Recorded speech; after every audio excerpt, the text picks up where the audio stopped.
President Trump calls for investigations into Democrats' ties to Epstein. War Secretary Hegseth announces Operation Southern Spear. And yet another illegal sports gambling case drops. I'm Georgia Howe with Daily Wire Executive Editor John Bickley. It's Friday, November 14th, and this is Evening Wire.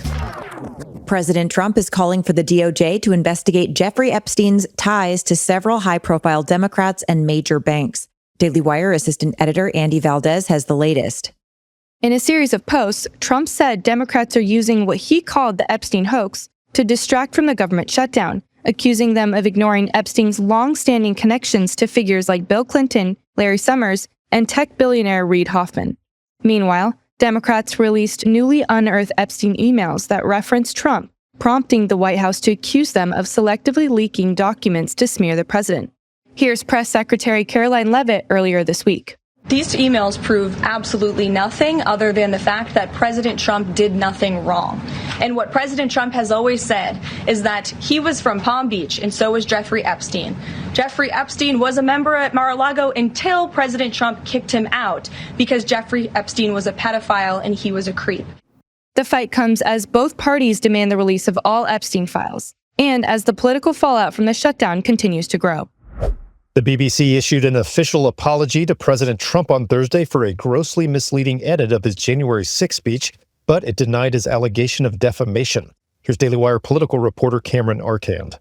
The BBC said that it's splicing together portions of Trump's January 6th speech in a way that made it appear that he was calling for violence was an error. The apology comes after Trump threatened to file a $1 billion defamation suit against the outlet over its Trump a Second Chance documentary. In a statement posted on its correction page, the BBC said that the editing, quote, gave the mistaken impression that President Trump had made a direct call for violent action. The BBC would like to apologize to President Trump for that error of judgment.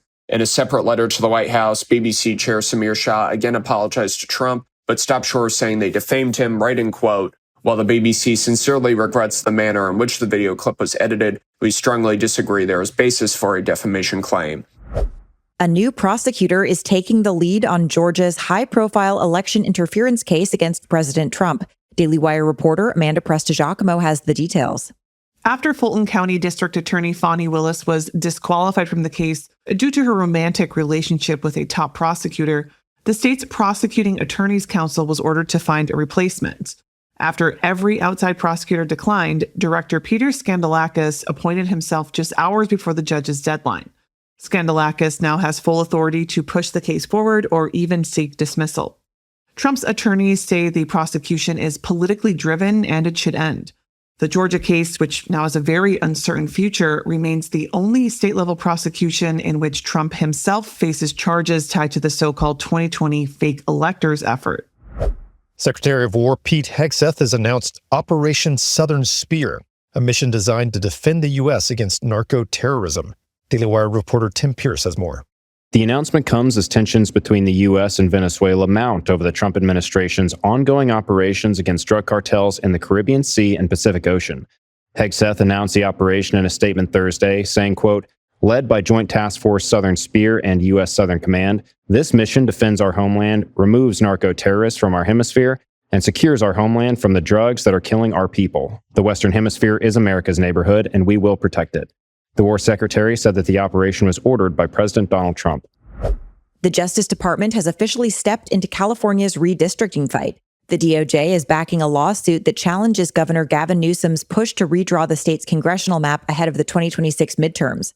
Federal civil rights lawyers argue California uses race as a proxy to craft districts favoring Democrats, including efforts to build a new Latino majority seat to counter GOP gains in Texas. Meanwhile, AG Pam Bondi told this to Fox. They're trying to create seats based on race, and they can't do it. And we're going to hold them accountable just like any other state. I mean, they've very publicly said, Sean, what they're trying to do, and it's illegal gerrymandering. They cannot do it. So, yeah, we sued them today. We're going to continue suing California until they start complying with the laws of our country. A new report reveals that Chinese hackers unleashed the first autonomous AI cyber attack against dozens of U.S. companies and government agencies earlier this fall. AI executed some 80 to 90% of operations at physically impossible speeds, the report says. Daily Wire writer Nathan Gay has the details. According to a detailed report published by the AI company Anthropic, hackers, believed to be sponsored by the Chinese state, manipulated the company's AI coding tool, Claude, to target roughly 30 entities. That included major technology corporations, financial institutions, chemical manufacturing companies, and U.S. government agencies. The hackers bypassed Claude's safeguards by claiming to be part of a credible cybersecurity firm conducting defensive testing. The hackers were able to evade detection by the company for months. It's what Anthropic calls the first documented case of a large-scale cyber attack executed without substantial human intervention.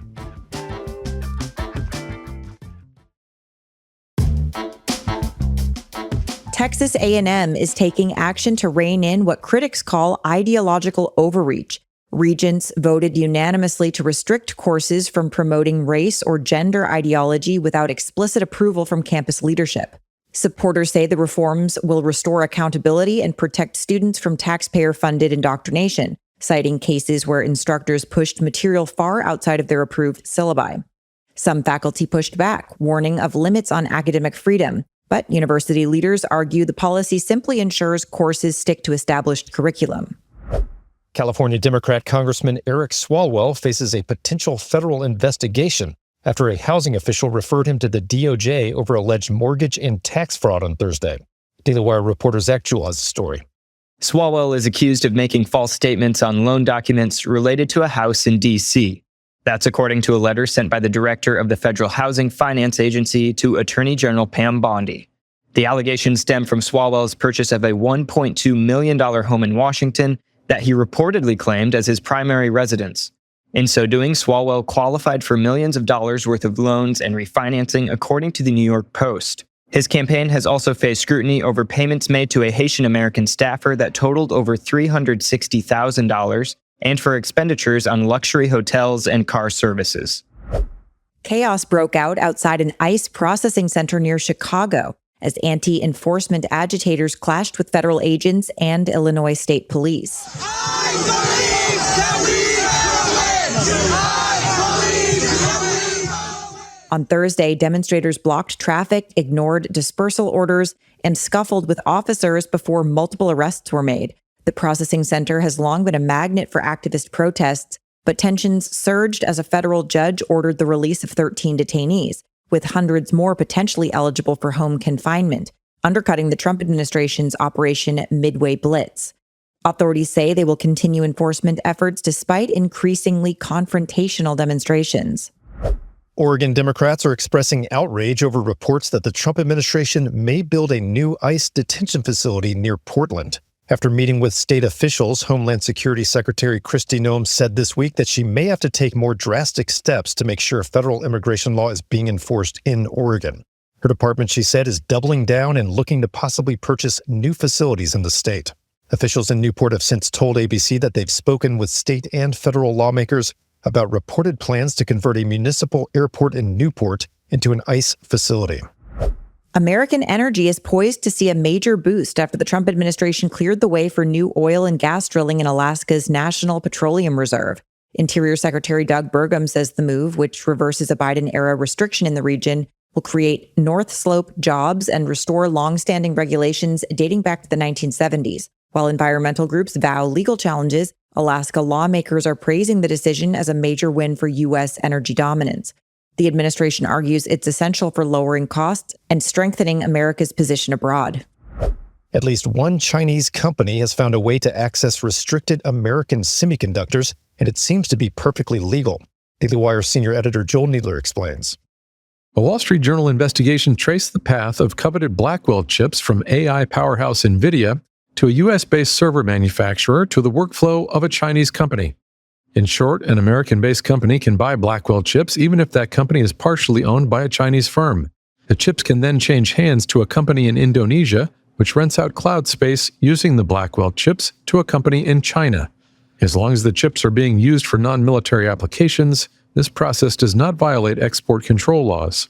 Advocates for export controls say the overlap between China's private and military sectors is cause for concern, as civilian technology can readily be recruited for military use.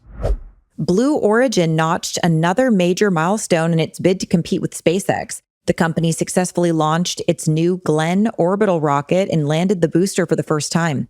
The towering 321-foot vehicle lifted off from Cape Canaveral, carrying 2 NASA satellites bound for Mars to study the planet's atmosphere. About 10 minutes later, the booster touched down on a barge in the Atlantic, a recovery the company failed to pull off during January's debut flight.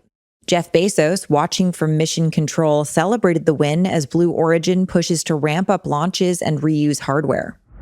And in yet another illegal sports gambling case, 14 people have been charged in connection to a nationwide sports betting ring that involved college athletes and the mafia. Daily Wire reporter Lyndon Blake reports. New Jersey authorities announced Thursday that Lucchese crime family member Joseph Little Joe Perna and his associates were running an illegal network of bookies using offshore websites. As detailed by ESPN, the network facilitated approximately $2 million in bets between 2022 and 2024. New Jersey's Attorney General says several college athletes operated sports books at the direction of Perna's organization. That's according to ESPN. The outlet reported Perna allegedly acted as the financier while his son Joseph R. Perna conducted the daily operations and facilitated dozens of subordinate agents. The NCAA is aware of the charges and they're looking into it. Those are your drive home updates this evening. To learn more about these stories, go to dailywire.com. And in case you missed it earlier today, we covered some major stories, including the fight over the fate of Obamacare, Hollywood's monstrous October slump, and the fraud claims leveled at a federal DEI contracting program. Thanks for tuning in. We'll be back tomorrow morning with a weekend edition of Morning Wire.